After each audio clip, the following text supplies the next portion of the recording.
火警係有人遺下煙頭引起㗎。死者中包括2個兒童。警方目前仍然封鎖火警現場進一步調查。火警最新嘅情況啦，交俾喺現場嘅譚偉雄講下啦。譚偉雄，唔該晒馮少玲。咁火警現場而家仲係封閉緊㗎，大批住戶仲喺住宅平台呢度等緊上樓，而消防員啦就依家逐層搜索，睇下仲有冇人被困㗎。今次火警啦，好多住戶都係要由雲梯救落地面㗎。消防處總共係出動咗33架消防車，165人救火。咁火警救火嘅情況呢，就由袁建國報道。起火嘅係吉利徑3號6樓一個單位，消防員到場嘅時候，單位裏邊嘅火勢仍然好猛烈。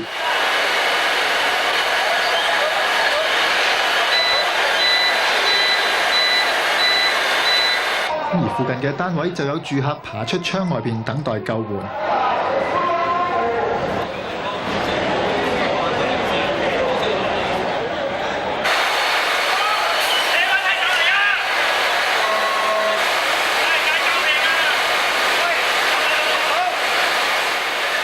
消防員首先喺平台開喉向着火嘅單位射水，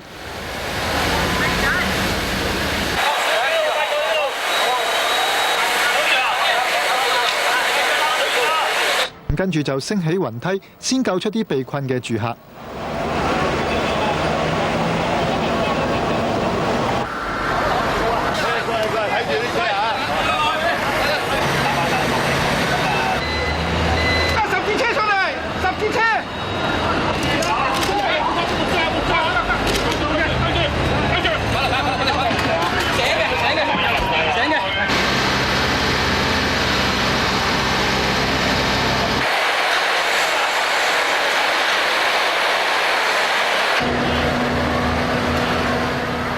因為佢肇事嘅地方係6字樓，而跟住上邊仲有約莫係13層樓，每層樓有6、7個單位，都大部分都話有人被困。咁我哋要去負責拯救呢啲被困嘅人，嗰度呢係阻咗我哋需要我哋用好多人手去。由於等候救援嘅人數眾多，消防處喺19分鐘之後將火升為3級，增派消防員同救護車到場。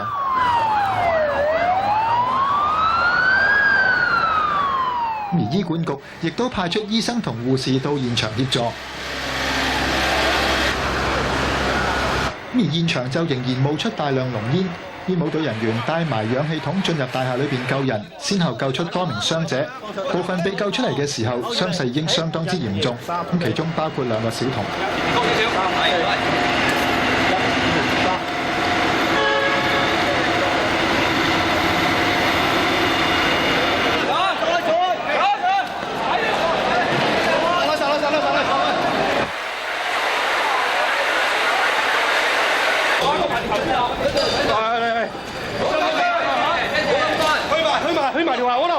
亦都有消防員喺救火嘅時候受傷。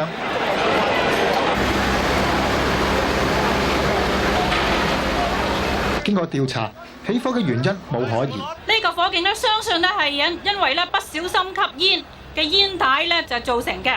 不過，負責呢次救援嘅消防指揮官話：呢場火好特別。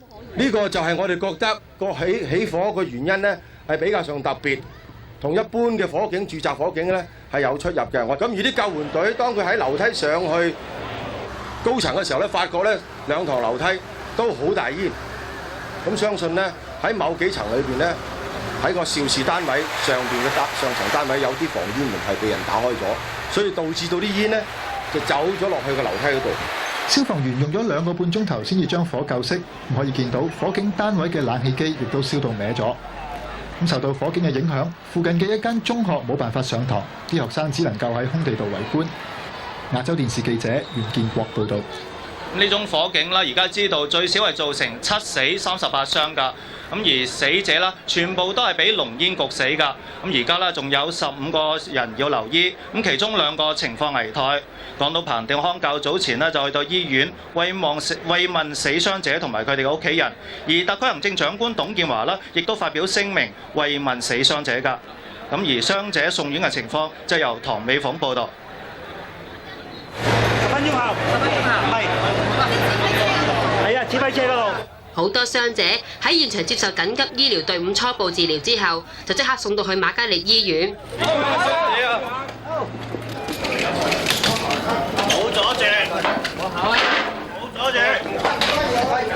佢哋好多都已經昏迷。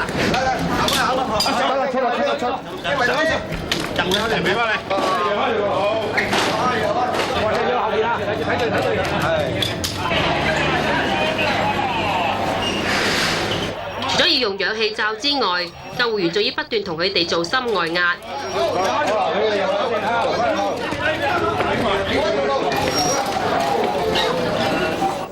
傷者之中仲包括有細路仔。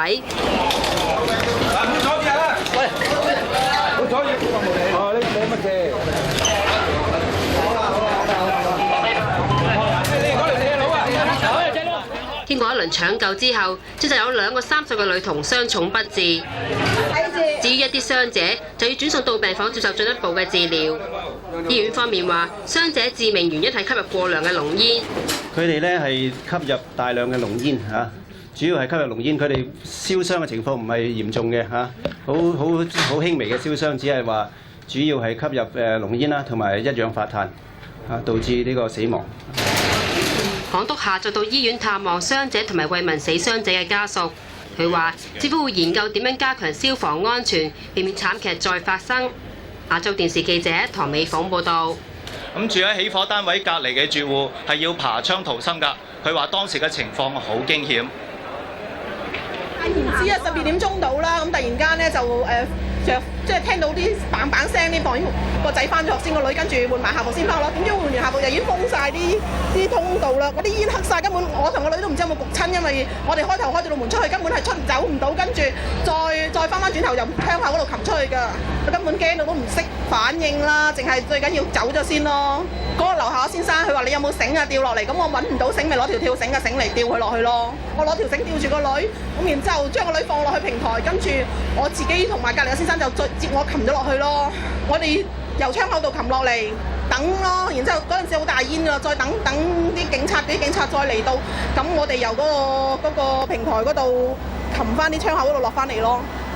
咁好啦，我呢個報道告一段落，交翻俾新聞部嘅馮兆玲。唔該晒，譚偉雄。起火現場嘅鄰居咧就話，起火單位平時咧有多人出入㗎，可能咧被用嚟做茶餐廳嘅儲物地方。喺廳我見有都起碼有2張碌架床㗎。係，仲有咧？仲有冇啊？我真係冇留意睇過。大概幾多人出入到咧？相當多。形容喺10個以上。因為好出去咁轉，有時我哋都即係住隔離都唔知邊啲係佢嘅，邊啲唔係佢嘅。有冇改裝過啊？知唔知道嗰啲單位？正路應該有嘅。即係有點解會知道咧？你？因為有個原本係廳嘅地方，佢變咗係房嘅。咩貨嚟嘅咧？啲貨推出推入嘅。我見到應該係嗰啲即係屬於餐廳嗰啲存貨嚟嘅。因為我見到嗰個人推貨上嚟，嗰個女人着嗰件衫係嗰啲茶餐廳嗰啲圍裙嚟嘅。唔記得咗咯。其實你見到咩環境咧？有冇諗過會有危險發生？我都同管住處投訴過好多次㗎啦喎。咁回應係點咧？佢走嚟清咗之後，跟住又推翻睇啲嘢出嚟啦，我都冇計嘅。溫慧君，咁今次火警咧就暴露咗呢啲舊式嘅大型私人屋邨嘅設計咧有問題喎。係啊，咁部分美孚新村嘅住戶就話，樓宇嘅走廊同埋走火通道咧都係冇窗㗎，而且防煙門經常都打開咗。鄺子珊去睇過。李太同唔少嘅美孚居民一樣，都唔知道一旦有火警發生，可以由邊度逃生，因為整座大廈嘅走廊以及全座樓嘅走火樓梯都係密封式設計，只係有防煙門同救火設備。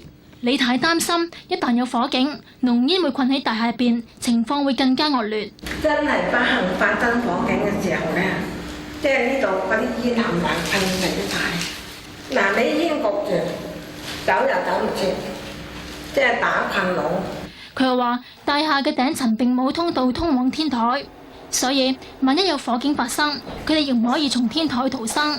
而美孚新村嘅居民組織就話，曾經要求管理處改善樓宇嘅走火設施，但居民嘅意見一直未受到理會。擔心冇定走，咁而家結果咧，事情真係發生啦，應驗咗啦。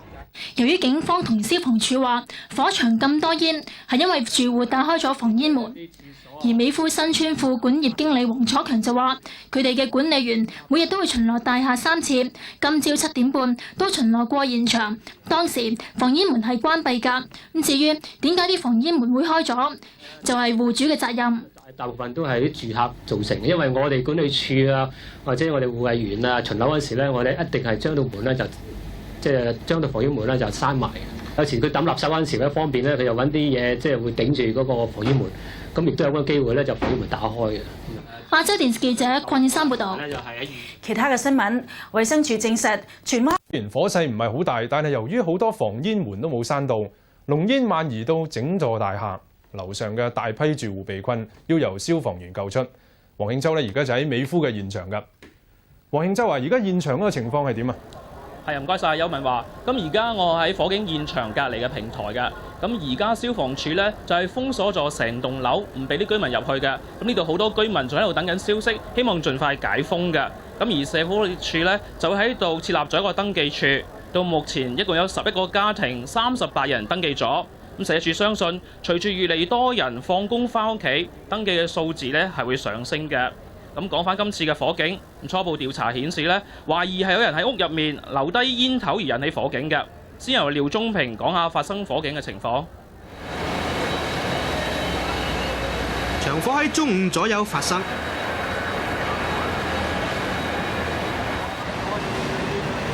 火警現場嘅樓上有好多住客俾濃煙圍困，要用唔同嘅方法求救同埋對抗啲濃煙。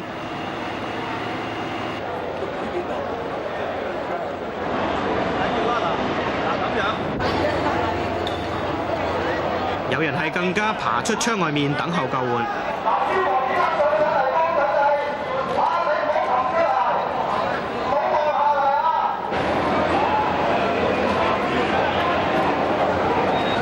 20分鐘之後被升為3級，起火嘅單位不斷係冒出大量嘅濃煙，大批消防員要不斷向火場射水。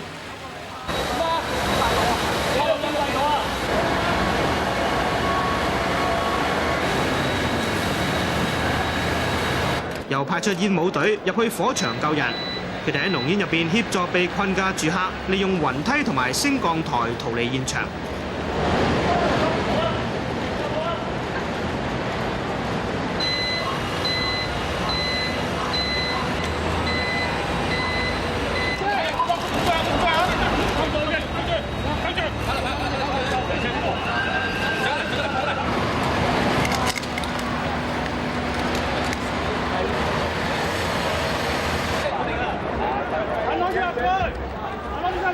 啲傷者就由擔架送去救護車，再轉送醫院。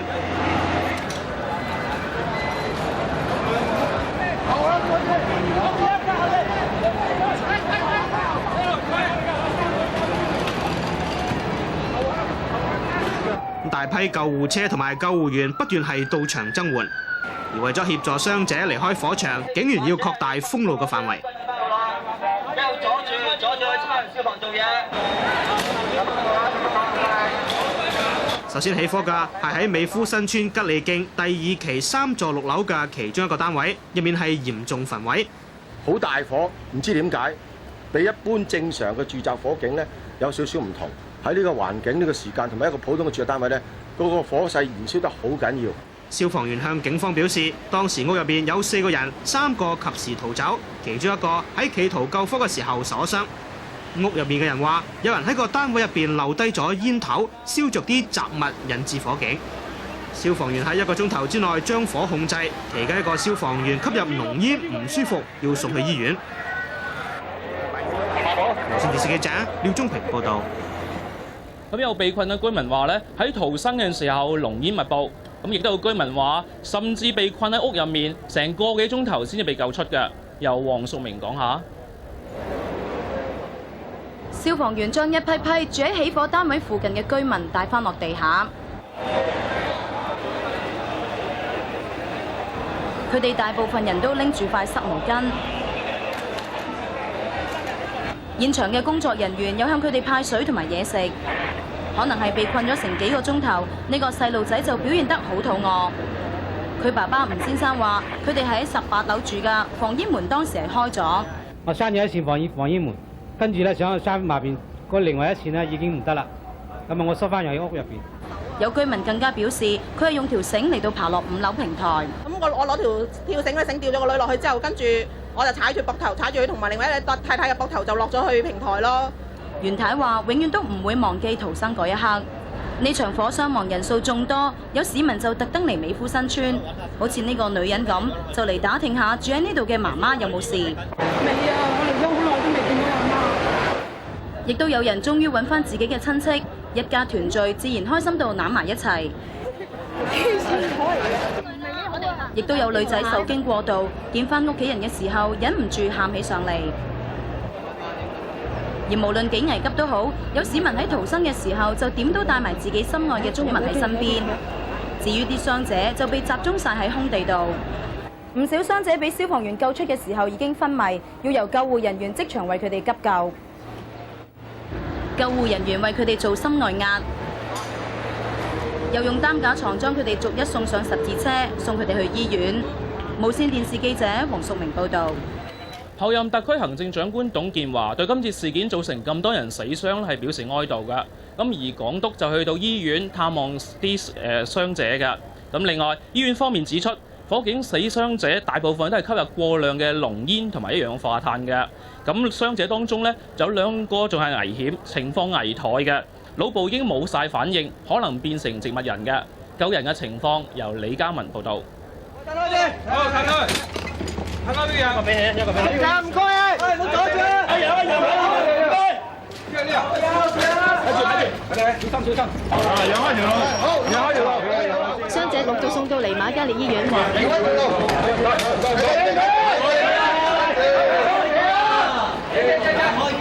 有部分人瞓喺擔架床，有啲就要坐輪椅，由救護人員協助入院。院方表示，死者當中大部分都係吸入濃煙致死。佢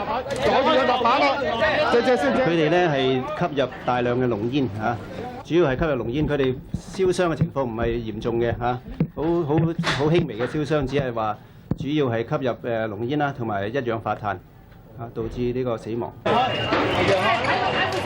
院方表示，佢哋已經係特別抽調咗人手，包括分配咗20幾位急症室同深切治療科等嘅專科醫生協助搶救傷者。咁另外亦有特別嘅病房安排。此外，醫院亦有派出緊急醫療隊到災場救援。咁同時，佢哋亦安排臨床心理學家同埋病人聯絡主任等等協助死傷者嘅家屬。而港督彭定康亦有到醫院慰問傷者同佢哋嘅家屬。